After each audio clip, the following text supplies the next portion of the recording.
အခုဆိုရိုးစကားကတော့စပယ်ကောင်းလျင်ပန်ကျင်သူများသည်အရွယ်ကောင်းလျင်ဘာဖြစ်မလဲရှင့်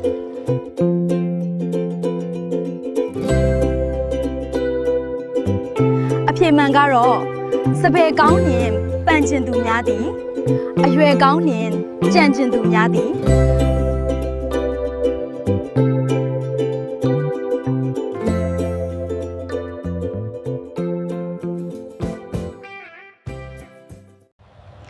အခုဆိုရိုးစကားကတော့စံဖြူစံကောင်းထောက်မှသိလူတို့သဘောဘာဖြစ်မလဲရှင့်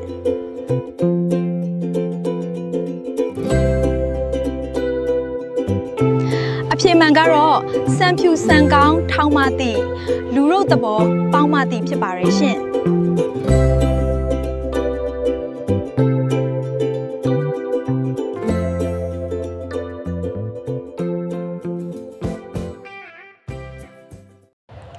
အခုဆိုရိုးစကားကတော့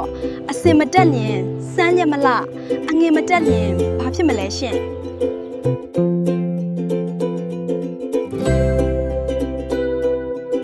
အဖြေမှန်ကတော့အစင်မတက်လျင်စမ်းရက်မလ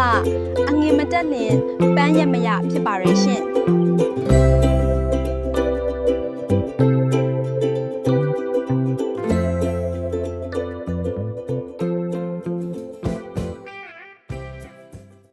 အခုဆိုရိုးစကားကတော့ရန်လိုကရန်ပိုသည်ရန်မလိုမှဘာဖြစ်မလဲရှင့်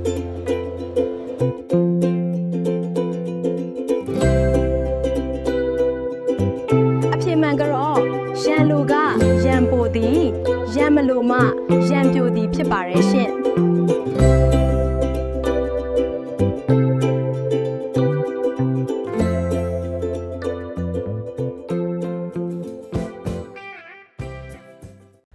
အခုဆိုရိုးစကားကတော့အရာကောင်းလင်တစ်ချက်အနေကောင်းလင်ဘာဖြစ်မလဲရှင့်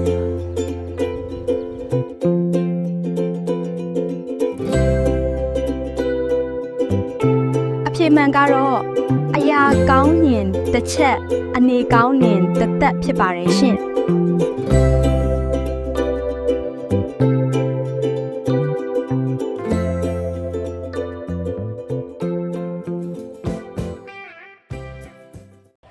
အခုဆိုရိုးစကားကတော့အသီးလိုအပင်ကိုခြိုင်သမီးလိုဘာဖြစ်မလဲရှင့်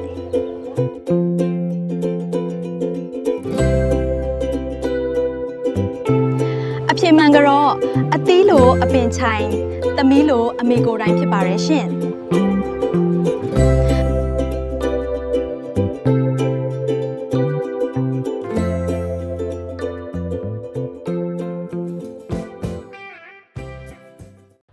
အခုဆိုရိုးစကားကတော့အိမ်အိုတော့ကြားကန်လူအိုတော့ဘာဖြစ်မလဲရှင့်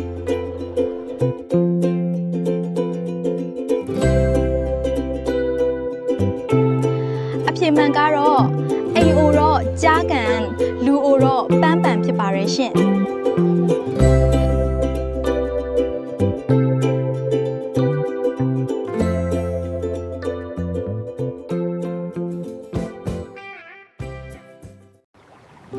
အခုဆိုရိုးစကားကတော့ချမ်းသာလဲအစင်မဟုတ်ဆင်းရဲလဲဘာဖြစ်မလဲရှင့်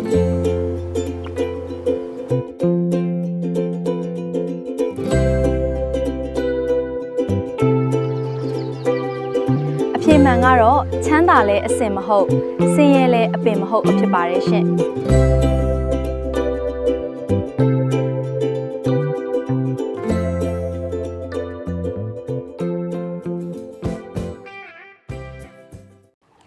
အခုဆိုရိုးစကားကတော့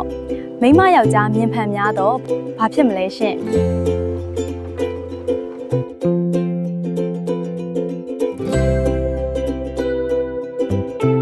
အဖြေမှန်ကတော့မိန်းမယောက်ျားမြင်ဖန်များတော့တနာချစ်ခင်စိတ်ကျွမ်းဝင်ဖြစ်ပါတယ်ရှင့်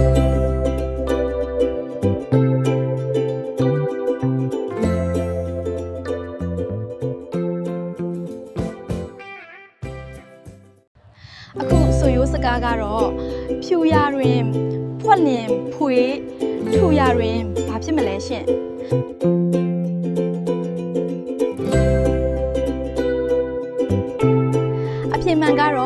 ဖြူရာတွင်ဖွက်လျင်ဖွေး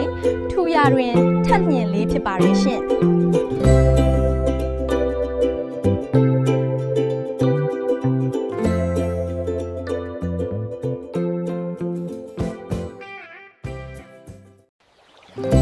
အခုဆိုရိုးစကားကတော့ဟောင်းတိုင်းလည်းမပြည့်ရမတစ်တိုင်းလည်းဘာဖြစ်မလဲရှင်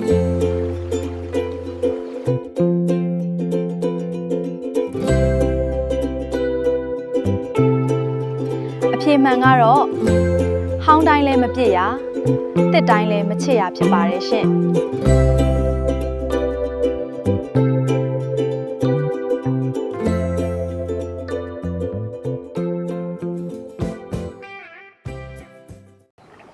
အခုဆိုရိုးစကားကတော့တစ်ပင်မှာလည်းအမြင့်နဲ့လူမှာလည်းအချစ်နဲ့တိုင်းပြည်မှာလည်းဘာဖြစ်မလဲရှင်